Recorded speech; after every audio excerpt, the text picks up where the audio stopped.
So when assessing roofs, there's a few things we need to consider.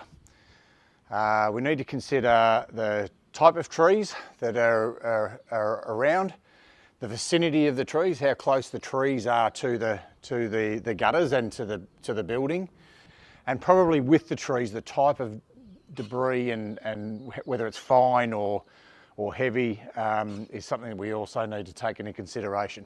What we can assess from here is the roof is corrugated.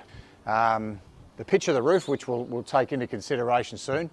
With this building, there's a small tree over to one side which we need to consider, but this main tree here, it is putting leaves into pretty much this whole building here. And as you can see down here, tree is overhanging the roof.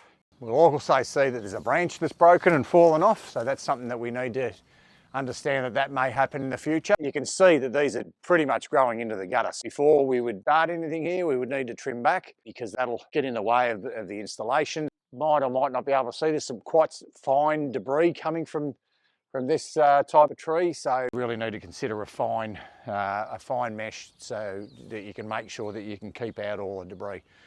These people are also banking on putting in a tank, so it's important that we get the maximum out of keeping that water clean as well.